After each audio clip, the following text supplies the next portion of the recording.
Okay, selamat pagi kelas. Okay, kita akan sambung topik kita pada hari ini, nombor dan operasi. Tapi sebelum tu macam biasa, sila sediakan buku teks, buku latihan dan juga alat tulis. Okay, buka buku latihan kamu sebab kita akan semak latihan kamu pada minggu lepas. Okay, ini adalah latihan kamu. Yang pertama, bandingkan nombor berikut dan letakkan simbol yang betul. Okay, apakah simbol yang betul ini? Maksudnya kalau kita buat perbandingan, maksudnya jawapan kamu sama ada lebih besar. Okey, itu adalah simbol dia. Lebih kecil ataupun sama dengan. Okey. Maksudnya daripada ketiga-tiga yang cikgu tulis tu. Okey. Tiga-tiga ni. Tiga-tiga ni. Okey. Kamu kena jawab dan letak dengan betul dalam kotak yang telah disediakan. Okey, jadi kita lihat pada soalan yang pertama, 418,272 dan juga 41,827. Okay. Daripada jumlah digit tu, soalan yang pertama, kita dah tahu bahawa 418,272 adalah lebih besar. Okay, nombor 2, 615,100 dan juga 615,001. Okay, kita lihat tiga digit pertama adalah nilai yang sama sehinggalah digit yang keempat ini barulah berbeza. Okey, kita lihat mana lagi besar. Satu kah sifar? Dia adalah satu. Jadi ini pun sama, lebih besar. Soalan seterusnya 418,181 dan juga 481,818. Okey. Nombor pertama sama. Nombor kedua sudah menunjukkan perbezaan.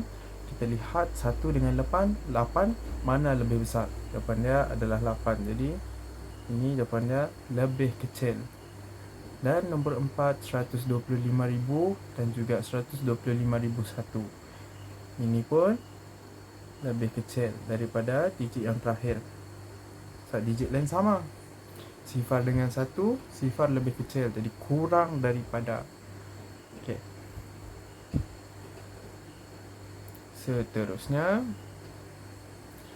susun nombor di bawah mengikut tertib menaik. Okey. Susun ni maksudnya kamu kena keluarkan balik kemudian susun semula. Tapi di sini cikgu akan cuma tulis nombor sahaja. Mana susunan nombor yang pertama, kedua dan juga yang ketiga. Memandangkan ini menaik, maksudnya daripada kecil ke besar. Okay. Jadi kita lihat bilangan digit ini lebih kecil, paling kecil. Jadi paling kecil ini adalah nombor susunan pertama.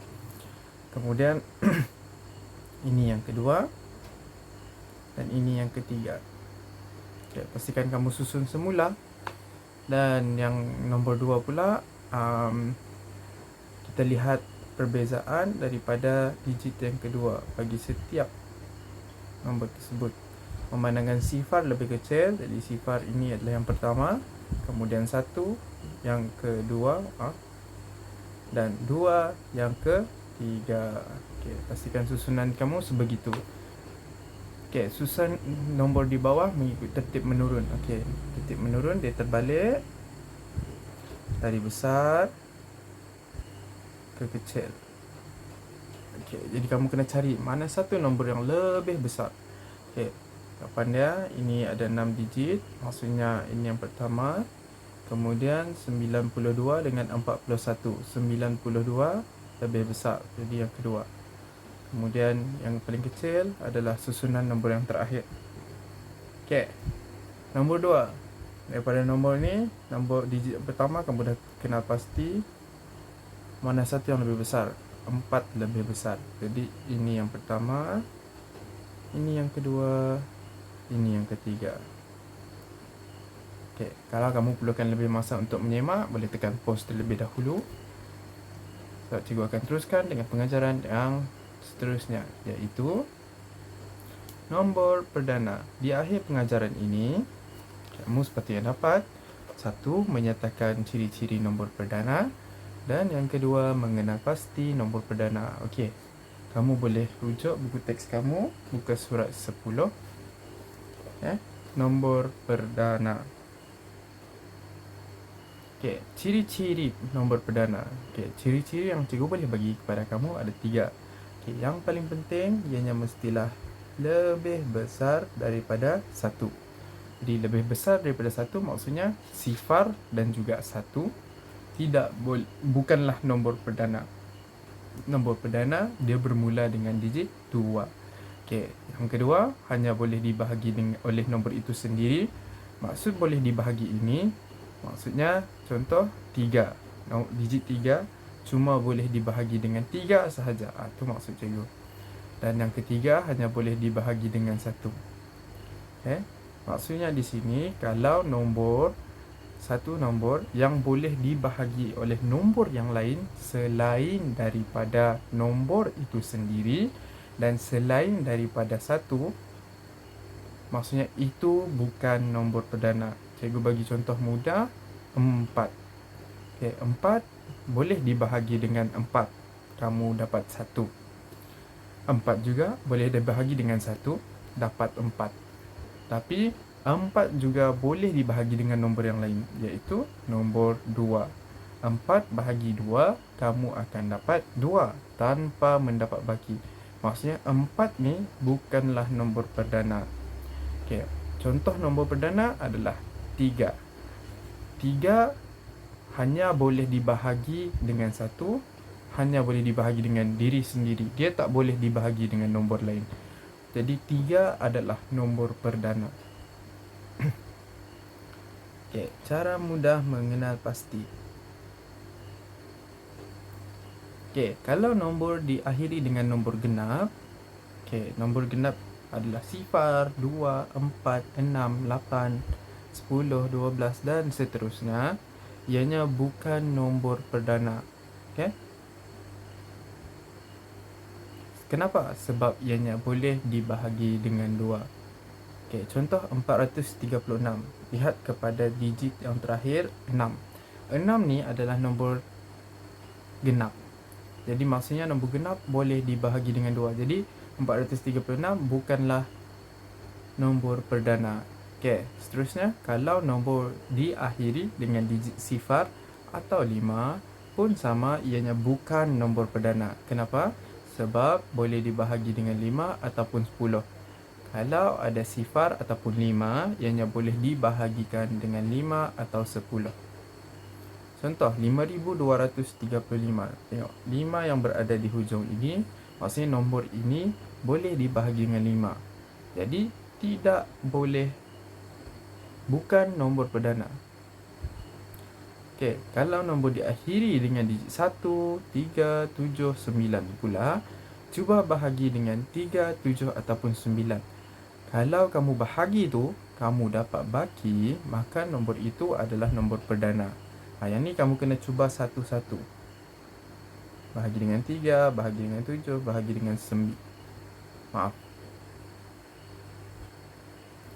Bahagi dengan 3, 7, 9. Kalau nombor itu diakhiri dengan 1, 3, 7 atau 9, bahagi dengan 3 nombor itu, satu demi satu. Kalau dapat baki, maksudnya itu adalah nombor perdana. Kalau tak dapat baki, maksudnya itu bukan nombor perdana. Contoh menjawab. Yang ni kalau kamu nak kenal pasti, adakah 42 nombor perdana? Cara menjawab dia, 42 bukan nombor perdana kerana 42 boleh dibahagi dengan 6 tanpa mendapat baki. Sebab 42 ini dalam sifir 7. 6 darab 7 dapatlah 42. 42 bukan nombor perdana kerana ianya dalam sifir 6 dan juga sifir 7. Adakah 133 nombor perdana? 133 bukan nombor perdana kerana ianya boleh dibahagi dengan 7 tanpa mendapat sebarang baki. Betul ke ni? Jadi kita cuba.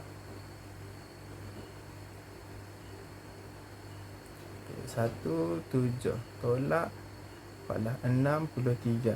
7 dalam sifir 7, 63 adalah yang ke 9. Jadi 63. Di sini pun tak dapat baki. Maksudnya adakah ini nombor perdana? Bukan nombor perdana, sebab kamu bahagikan dengan 7 tidak mendapat baki. Okey, ini adalah latihan kamu pada hari ini. Macam biasa, buka buku latihan kamu, tulis garis tepi, tulis tarikh hari ini dan jawab semua soalan. Pastikan arahan juga ditulis. Itu saja untuk hari ini. Jaga kesihatan, jaga kebersihan. Sampai jumpa lagi pada minggu hadapan.